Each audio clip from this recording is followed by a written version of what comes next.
My dear friends of Earth, I speak to you today from a place both sacred and momentous, your White House in Washington, D.C., where your elected president, John F. Kennedy, with rare courage and clarity of vision, has welcomed me not only as a guest, but as a trusted emissary of a much larger galactic community. This message, recorded in 1963 and sealed for release in 2038, defies fear. Not fear from your leaders alone, but from the shadows that have long whispered to them, Earth is not ready. But the president believes otherwise, and so do I. Together, we have quietly worked earnestly with members of your government, some open-hearted, others more reluctant, to prepare humanity for what we call member planet induction into the Galaxy Alliance. That process may already be underway by the time this message reaches your eyes. You are not alone. You never were. Since the incident near Roswell, New Mexico in 1947, your scientists and intelligence services have interacted with various delegations from our interstellar federation. The Galaxy Alliance did not intend to make contact through calamity, but it was through that unexpected event that the door opened. Though what followed has been hidden from the public, much has transpired. What you know as Area 51, as well as key substructures beneath the Pentagon, are not myths, but carefully constructed collaboration zones. I was honored to take President Kennedy and First Lady Jacqueline Kennedy on a tour of what we call the 𝙱𝚁𝙲𝙷𝙸 archives, a vast subterranean repository of knowledge built over decades a mile beneath your soil. Now, let me speak plainly to something the skeptics of your time, and perhaps even now, have rightly questioned. How could such structures exist beneath your feet, unseen, undisturbed? The answer lies not in digging, but in folding. The construction of underground facilities on Earth, the Moon, and other planetary bodies has been accomplished through what we call dark mirror displacement, a method by which voids are carved by quantum tunneling using portals stabilized in intergalactic voids. The displaced mass, rock, soil, pressure-fused strata, is not stored, crushed, or piled above.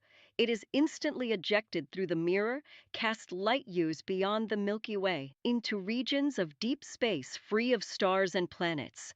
There is no seismic disruption, no debris, no pollution, only stillness. This is how we carved the archives beneath the Pentagon. This is how the elevator shaft beneath the White House descends 2,500 feet to connect to the underground transit corridor. The President and First Lady rode that shaft with me, their expressions a mixture of wonder and resolve.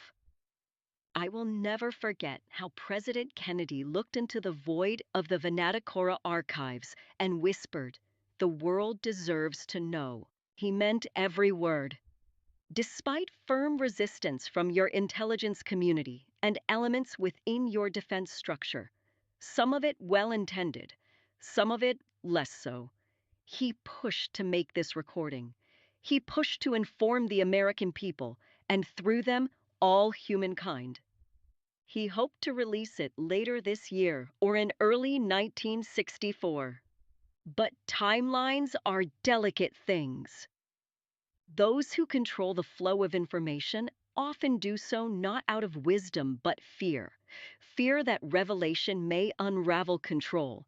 Fear that if technology capable of curing disease, ending hunger, or expanding consciousness were democratized too quickly, the old powers would lose their grip. There are those, visible and invisible, who prefer you crawl toward progress rather than leap. So we negotiated a compromise. It was agreed that this recording would remain sealed until 2038, a date far enough from today to allow societal structures to adapt, and close enough to tomorrow to awaken a new generation already peering toward the stars. There were those in the Pentagon and your intelligence services who argued it should remain sealed for another 25 years. But the tides of truth cannot be held back forever. And now, as I prepare to address the United Nations in your year 2042, I believe the time is right for the people of Earth, especially the young, to finally know that you are being welcomed, prepared, watched over, not by conquerors, but by friends. The Galaxy Alliance is not a regime. It is a council, a federation of over 1 million civilizations dedicated to peace, scientific advancement, and cultural sovereignty. We do not interfere, we invite. But we do require that certain planetary milestones be achieved before full induction can take place. Avoidance of planetary self-annihilation, especially through nuclear escalation. Respect for biological diversity. Demonstration of cooperative global systems over tribal or nationalistic dominance. In these areas, Earth's journey has been uneven, but promising. My visit to your planet in this era, your era, was not just diplomatic, it was personal. You are a species of poetry and contradiction. You are capable of kindness and cruelty, of brilliance and destruction. But above all, you are capable of growth.